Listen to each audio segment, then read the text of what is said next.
Vamos agora à entrevista do dia hoje com Rodolfo Gamberini. Nosso convidado é Vitor Marchetti, cientista político e professor de políticas públicas da Universidade Federal do ABC. Boa noite, professor. Boa noite. Obrigado por estar aqui.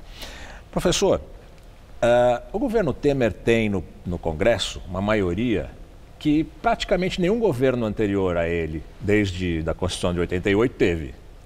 Fernando Henrique, acho que nenhum teve tanto apoio, votações tão expressivas. E, ao mesmo tempo, ele tem pouco mais de 10% de popularidade nas pesquisas de opinião.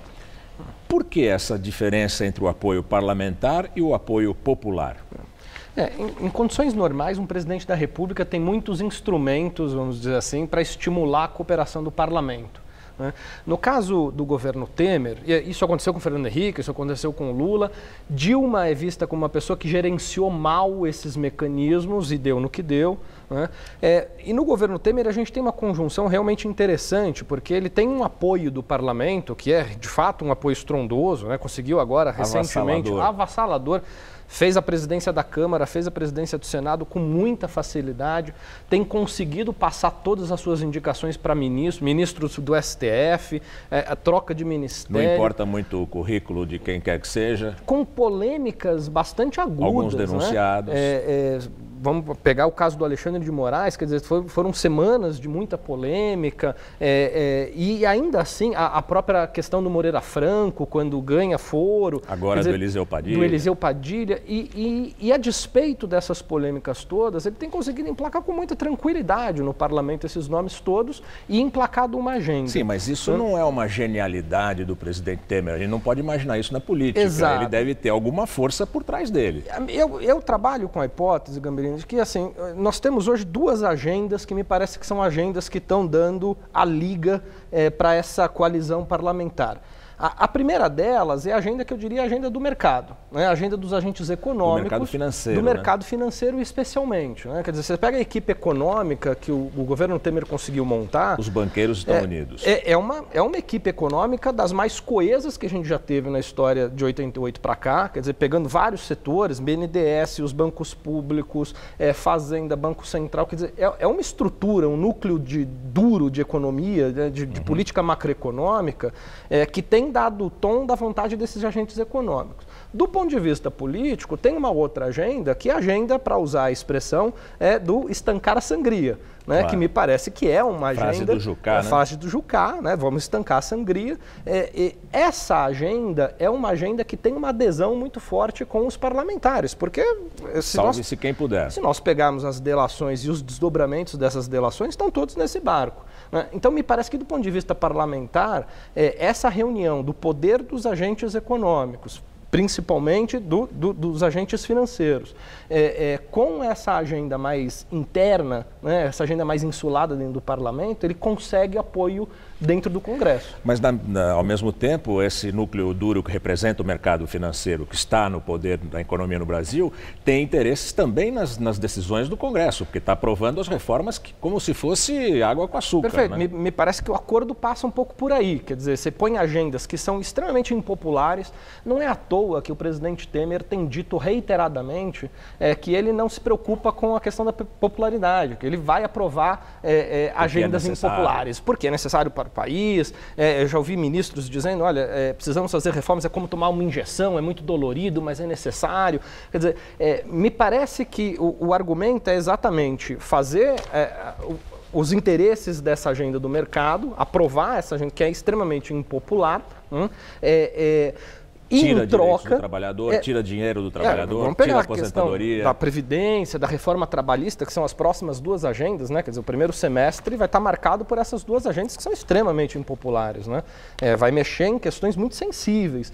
Com uma economia que não tem dado sinais ainda muito contundentes de crescimento, quer dizer, temos a inflação, está voltando para o centro da meta. Como dizem os otimistas, ela despiora. Ela despiora, perfeito, é uma imagem muito boa. Agora, então, veja, do ponto de vista popular, essas agendas, elas tendem a alimentar ainda mais a impopularidade do governo. Mas ele se sustenta porque ele está lá ancorado em agentes importantes do ponto de vista político, que são os próprios parlamentares. O grande teste é saber como que o governo vai se comportar quando a sociedade civil começar a se mobilizar contra as medidas desse governo. Não sabemos em que direção vão essas manifestações. De que setores surgiriam essas? Porque a esquerda parece estar muito apagada, muito alijada do jogo nesse momento, né? Veja, a gente já tem uma manifestação chamada por grupos como o Vem Pra Rua, o MBL, que foram os movimentos centrais, longe de ser de esquerda. Que foram os movimentos centrais para o impeachment, e é curioso, porque eles dizem o seguinte, olha, vamos chamar uma manifestação contra a corrupção, a favor da Lava Jato, mas em hipótese nenhuma consideram o Fora Temer. Né? Quer dizer, várias dessas lideranças têm colocado, o Fora Temer não está na nossa agenda. E é curioso porque me parece que o Temer, por um lado, faz a agenda de boa parte desses grupos, que é a agenda do capital, né? Que é a agenda da redução do Estado, da reforma do Estado. Então há uma encruzilhada também para esses movimentos, porque ainda que elas tenham essa agenda de combate à corrupção, há uma agenda também desestatizante do país, né? Há uma agenda também de privatização do país. No que diz respeito ao petróleo, você acredita? Do que diz respeito, principalmente a commodities. A exatamente, quer dizer, são questões que a gente está lidando com bens de capital que têm ressonância internacional. Quer dizer, a gente não está falando só de agentes de mercado que atuam dentro do país, a gente está falando de agentes de mercado que têm capilaridade internacional. Portanto, o jogo é um jogo jogado num nível bastante de cachorro grande. Então eu vejo que assim, o próprio fato desses movimentos saírem às ruas a favor da Lava Jato, mas preservando o governo Temer, me parece representar bem essa encruzilhada.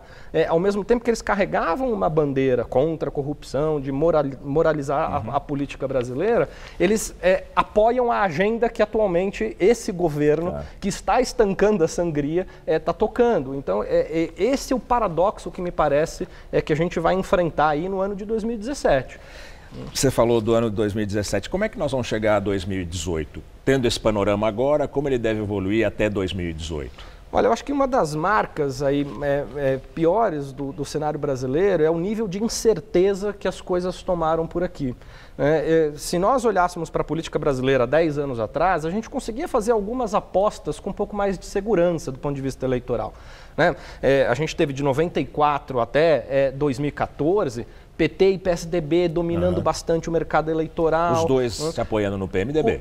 Exatamente, mas de alguma maneira quem lançava candidatos, quem apresentava candidaturas robustas para o eleitorado, eram esses dois partidos. Então é um mercado político, né? O mercado partidário, extremamente fragmentado, mas ele vinha numa direção de um pouco de coordenação, exatamente, dava para entender. Eu acho que o que a gente tem a partir da eleição de Dilma e de todos os desdobramentos dessa última eleição, culminando no impeachment, é um nível de incerteza em relação à política brasileira que poucas vezes a gente teve registro na história. Não dá para fazer aposta, sequer assim, o PT vai sobreviver até 2018, né? O PSDB vai estar com fôlego de lançar uma boa candidatura em 2018? Uma coisa que dá para imaginar, observando a história recente dessa disputa política, é que há uma grande aversão pelo político. Há uma idolatria do gestor, do empresário, como se eu administrar uma empresa, seja lá do que for, de lobby, por exemplo, seja a mesma coisa que governar uma cidade ou um estado. Pois é. Então, não há um pouco de misticismo nisso? Não, completamente. Eu acho que esse é um dos elementos que torna esse nível de incerteza que a gente tem vivido na política brasileira ainda pior. Porque me parece que o rumo que nós estamos tomando é exatamente essa lógica do discurso contra a política, contra o político. E por vezes, e a gente assistiu isso, por exemplo, na eleição de São Paulo. Quer dizer, se faz o uso do não sou político politicamente. Claro. Quer dizer, isso estudadamente natural. Né? Exatamente. Quer dizer, é uma marca que se vende. Quer dizer, eu não sou como os outros. A despeito da pessoa ter tido uma trajetória no mundo da política, porque o setor público, o setor privado, esses interesses se confundem, né? Apesar da pessoa passar por esses estágios nas relações com os políticos, passa a ser vantajoso vender a imagem de que eu não sou o político. Né? E ao mesmo tempo que gera credibilidade para esse tipo de candidato, tem mais um perigo, candidatos como Bolsonaro, por exemplo, tem 9% hoje nas pesquisas, por volta de 10% dos votos, o que é uma loucura. Perfeito, porque veja, é o fenômeno do freelancer, né? Quer dizer, ou aquilo que a gente costuma chamar na ciência política do outsider. Ou seja, momentos como o que o Brasil está vivendo, ele favorece muito o surgimento de outsiders, que nada mais é do que um aventureiro. Claro. Quer dizer, aquele que não tem aproveita a onda. Exatamente, ele não tem muita história, não tem muito zelo com as estruturas institucionais. Não é que eu estou dizendo que os partidos políticos no Brasil vivem numa maravilha, não é, a gente... todas as críticas do mundo. Nós sabemos. Né? Mas não há democracia no planeta que consiga sobreviver sem partidos robustos. Não há democracia no planeta que consiga sobreviver com líderes partidários ou líderes políticos que se apresentem contra os partidos e contra a política. Porque a gente precisa de mais políticas e mais partidos, né? Os fortalecendo. Mas daqui a algum tempo você volta ao Jornal da Gazeta para a gente analisar de novo se 2018 está um pouco mais claro na sua bola de cristal. Perfeito, Gabriel. Obrigado, boa noite. Boa noite.